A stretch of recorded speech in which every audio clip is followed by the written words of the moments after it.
नमस्कार दोस्तों, एक बार फिर से आपका स्वागत है एसकासिया यूट्यूब चैनल पर। दोस्तों, उत्तर प्रदेश में जो एडेड जूनियर हाई स्कूल्स हैं तो उसमें आपको असिस्टेंट टीचर की रिक्रूटमेंट देखने को मिले, जिसका ऑनलाइन प्रोसेस अभी भी चल रहा है। अगर आपने उसमें अभी तक अप्लाई नहीं करा तो आप उसमें कर सकते हैं। तो इससे संबंधित कुछ समय पहले मैंने एक वीडियो बनाई थी जिसमें मैंने आपको बता दिया था कि इस रिक्रूटमेंट से संबंधित आपके जितने भी डाउट हैं तो आप मुझे कमेंट के माध्यम से पूछ सकते हैं। तो कुछ लोगों ने उसमें कमेंट करे थे, जो भी उनके डाउट्स थे, जो भी उनके संदेह थे।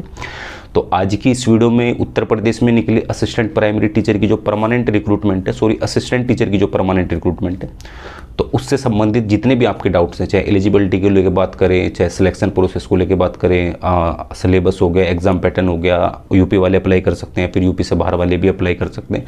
तो जो भी आपके मैक्सिमम डाउट होते हैं मैं कोशिश करूंगा इस वीडियो के माध्यम से उन्हें दूर कर दूं। तो अगर आप इस रिक्रूटमेंट में अप्लाई कर चुके हैं, अप्लाई करने वाले हैं या फिर भविष्य में अप्लाई करना चाहते हैं तो आप इस वीडियो को पूरा देखना, स्किप करके मत देखना। मैं पूरी कोशिश करूंगा जो भी आपके इस रिक्रूटमेंट से संबंधित कॉमन से डाउट है सभी के सभी दूर हो जाए।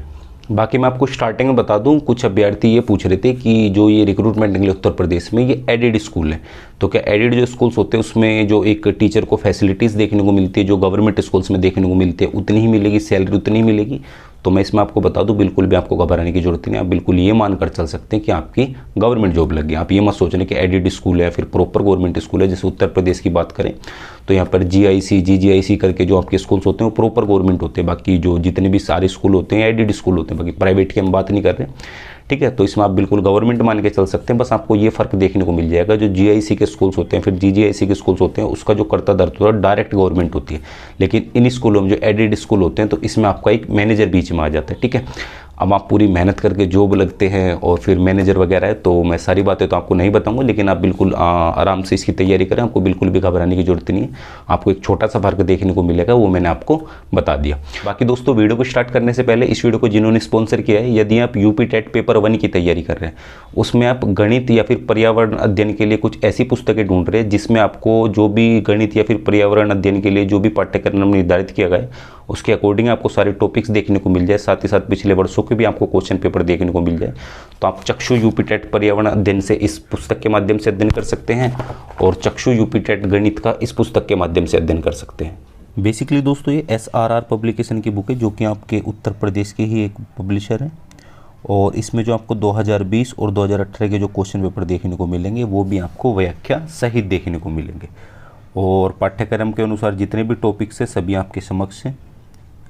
और इन टॉपिक्स के ख़त्म होने के बाद इन्हीं से संबंधित कुछ क्वेश्चंस भी आपको दिए गए हैं जिससे आपको एक आइडिया हो जाएगा किस तरह के आपको भविष्य में होने वाली परीक्षा में क्वेश्चन देखने को मिलेंगे।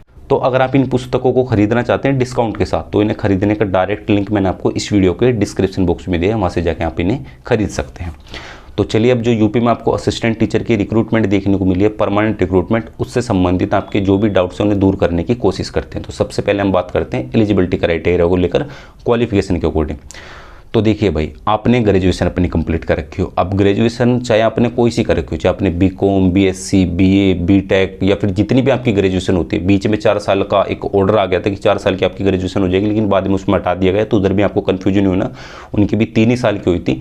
अगर आपने स्नातक कर रखी है, चाहे आपने टेक्नोलॉजी में कर रखी है, चाहे किसी विषय में कर रखी है, कैसे भी कर रखी है, इससे कोई फर्क नहीं पड़ता। आपकी ग्रेजुएशन होनी चाहिए 50% मार्क्स के साथ, प्लस आपने शिक्षा के क्षेत्र में डिग्री प्राप्त कर रखी हो या फिर डिप्लोमा प्राप्त कर रखो। डिग्री से मेरा तात्पर्य BEd से, डिप्लोमा से मेरा तात्पर्य जो आप डाइट, GBT, BTC इत्यादि जो भी कुछ करते हैं, ठीक है, यूपी में उसे BTC बोलते हैं, तो आपने वो कर रखा तो भी आप इस रिक्रूटमेंट के लिए एलिजिबल, ठीक है। तो ग्रेजुएशन के बाद आपके पास शिक्षा के क्षेत्र में डिग्री या डिप्लोमा होना चाहिए। अब डिग्री या डिप्लोमा आपसे परसेंटेज की डिमांड इन्होंने नहीं की है।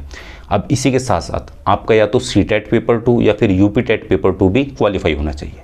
बाकी CTET की जब हम बात करते हैं तो जिन्होंने अभी जो रिसेंटली आपकी परीक्षा हुई थी जनवरी में, वो वाला CTET दिया था, तो वो भी अभ्यर्थी इस रिक्रूटमेंट के लिए एलिजिबल है, क्योंकि उन्होंने क्या कर रखा है, उनका CTET का रिजल्ट आ चुका है, ठीक है। तो उन्हें घबराने की जरूरत नहीं, अपने CTET के मार्क्स पता है, तो जो भी आपने ऑनलाइन जो अपनी मार्क्स डाउनलोड करी है तो उसके अकॉर्डिंग आप उसमें अप्लाई कर सकते हैं। बाकी अपेयरिंग स्टूडेंट की मैं बताऊँ तो अपेयरिंग स्टूडेंट इसमें अप्लाई नहीं कर सकते। जो भी इस रिक्रूटमेंट में अप्लाई करने की लास्ट डेट है, उस डेट तक आपकी जो भी आपसे क्वालिफिकेशन मांगी गई है, जो भी अभी मैंने आपको थोड़ी देर पहले बताई है, वो आपकी कंप्लीट हो जानी चाहिए।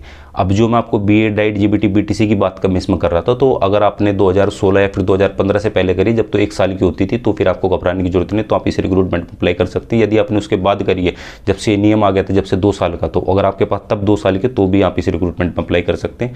बाकी जिन्होंने जो 4 वर्षीय आपकी जिसे हम BLED बोलते हैं, अगर आपने वो भी कर रखे तो भी आप इस रिक्रूटमेंट में अप्लाई कर सकते हैं। ठीक है, तो 2015 या 16 जब भी ये रूल आया तो उससे पहले करिए तो 1 साल का आपके पास होना चाहिए शिक्षा के क्षेत्र में डिग्री या डिप्लोमा, उसके बाद कराए तो आपके पास 2 साल का होना चाहिए। ठीक है, और जो अभ्यर्थी रिजर्वेशन कैटेगरी से SC ST OBC से और उन्होंने यूपी टेट या फिर CTET में 82 से ज़्यादा मार्क्स प्राप्त करें तो भी वो अब भी अभ्यर्थी से रिक्रूटमेंट के लिए एलिजिबल है। और कुछ अभ्यर्थी सब्जेक्ट कॉम्बिनेशन को लेकर भी क्वेश्चन पूछ रहे थे, तो यहाँ पर भी आपको घबराने की जरूरत नहीं है। आपने चाहे किसी भी सब्जेक्ट से अपनी क्वालिफिकेशन कंप्लीट करिए, कोई दिक्कत नहीं। इसमें जितने भी आपके सब्जेक्ट्स हैं, शायद से 5 के आसपास आपके सब्जेक्ट है, 3 तो उसमें आपकी लैंग्वेज हो गई, हिंदी, इंग्लिश और संस्कृत, और या तो आप SST लोगे या फिर गणित या विज्ञान लोगे। ठीक है, इन दोनों में से एक लोगे, SST या फिर गणित विज्ञान में से। तो आप चाहे अपनी मर्जी से कोई सी भी आप इसमें सब्जेक्ट का चयन कर सकते हैं, आपका जो भी दिल करे। बाकी आप इतने तो समझदार होगे, जो भी अपने अपने 12th में ग्रेजुएशन में सब्जेक्ट पढ़ोगे उन्हीं ही सब्जेक्ट का आप इधर चयन करेंगे, क्योंकि उन पर आपकी अच्छी खासी पकड़ होगी। ठीक है, बाकी 50 नंबर का तो आपका जो कॉमन पेपर है, जो खंड का है, वो आएगा। बाकी मैं आपको सिलेबस दिखा रहा हूँ, आप इधर सिलेबस देख सकते हैं।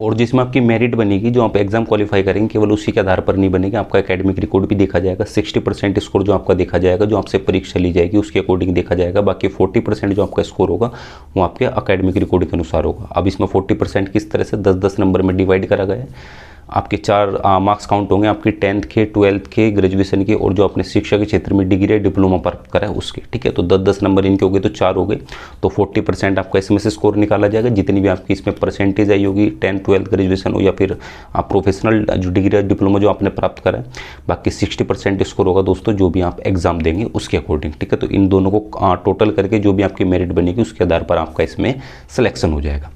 और ये दोस्तों जो आपका क्वेश्चन आएगा MCQ आधार पर आएगा, बाकी इसमें कोई भी नेगेटिव मार्किंग नहीं है। तो नेगेटिव मार्किंग नहीं, इसका मतलब ये नहीं कि बल्ले बल्ले मजे आ गए, तो आप अपने अकॉर्डिंग देख लेना उसमें, क्योंकि मेरिट भी आपकी थोड़ी सी हाई चली जाती है। बाकी कुछ अभ्यर्थी भी पूछ रहे थे कि सर हम उत्तर प्रदेश के नहीं है, उत्तर प्रदेश से बाहर के, तो क्या हम इस असिस्टेंट प्राइमरी टीचर के रिक्रूटमेंट में अप्लाई कर सकते, नहीं कर सकते? तो वैसे तो दोस्तों आप इस रिक्रूटमेंट में अप्लाई नहीं कर सकते, लेकिन अगर आपके जो लास्ट 5 साल है वो आपने उत्तर प्रदेश में बिताए तो आप इस रिक्रूटमेंट में अप्लाई कर सकते हैं। मान के चलो 12th पास करके आपने ग्रेजुएशन या फिर उसके बाद जो शिक्षा के क्षेत्र में डिग्री डिप्लोमा तो वो आपने कंप्लीट करा है, तो इस तरह से आपके 5 साल हो जाएंगे, तो आप इस रिक्रूटमेंट में अप्लाई कर सकते हैं। या फिर आपकी कोई प्रॉपर्टी वगैरह पड़ी है, अब इससे फ़र्क नहीं पड़ता आपकी 25, 50, 100, 150, 200 कितने गज की है। ठीक है, तो आपकी कोई प्रॉपर्टी पड़ी है तो उसके अकॉर्डिंग भी आप अपने हिसाब से देख लेना। आप एक शिक्षक बनने जा रहे हैं, आप समझदार होगा आपको क्या करना है क्या नहीं करना। ठीक है, तो अगर आप देख लेना अपने हिसाब से तो आप उसी में अप्लाई कर सकते हैं। बेसिकली ये क्या मांगते हैं, या तो आप उत्तर प्रदेश के मूल निवासी हो, अगर आप मूल निवासी हैं तो चाहे आप उत्तर प्रदेश से बाहर भी रह रहे हैं कोई फ़र्क नहीं पड़ता, लेकिन अगर आप उत्तर प्रदेश के मूल निवासी नहीं है तो लास्ट के 5 साल आपने उत्तर प्रदेश में बिताए हो। अब वो कैसे क्या करना है वो दोस्तों आप अपने हिसाब से देख सकते हैं, क्योंकि हम तो कुछ बोल ही नहीं सकते। ठीक है, और उत्तर प्रदेश में निकले असिस्टेंट टीचर रिक्रूटमेंट में जब हम एज लिमिट की बात करते हैं तो इसमें जो आपसे मिनिमम एज मांगी गई है वो है 21 वर्ष, और जो मैक्सिमम एज मांगी गई है वो है 40 वर्ष। तो इधर तो आपको घबराने की जरूरत नहीं, क्योंकि जो मैक्सिमम रिक्रूटमेंट होती है सेंट्रल गवर्नमेंट की या फिर दिल्ली में जो निकलती है, इसमें जो आपसे मैक्सिमम एज मांगी जाती है 32 वर्ष मांग लेते हैं, या फिर ज़्यादा से ज़्यादा 35 वर्ष मांग लेते हैं, लेकिन इधर आपसे 40 वर्ष मांगी गई है। तो आप बिल्कुल इस रिक्रूटमेंट में अप्लाई कर सकते हैं। बाकी आप ये तो जानते हैं कि उत्तर प्रदेश हमारा सबसे अधिक जनसंख्या वाला राज्य है भारत में, तो इसमें कोई भी रिक्रूटमेंट निकलते हैं। इसी की हम बात करें असिस्टेंट टीचर रिक्रूटमेंट की, तो इसमें भी जो अभ्यर्थियों की संख्या होगी वो दोस्तों 15 लाख से ज़्यादा चली जाएगी आपकी। तो इधर बिल्कुल भी आपको घबराने की जरूरत नहीं कि केवल 1500 सीट है और 15 लाख अभ्यर्थियों ने इसमें अप्लाई कर दिया, क्योंकि आप जानते हैं, देखो चाहे किसी भी रिक्रूटमेंट की बात करें, हम भारत की जब मैं बात करूँ, क्योंकि फिलहाल हम यहीं की बात कर रहे हैं और बाहर की तो हम बात करते ही नहीं है। ठीक है, तो इसमें क्या होता है, आप बिल्कुल कोई सी भी आंख बंद करके रिक्रूटमेंट उठा के देख लीजिए, उसमें जितने भी अभ्यर्थियों ने अप्लाई करे सारे के सारे आपको जेन्युइन नहीं मिलेंगे।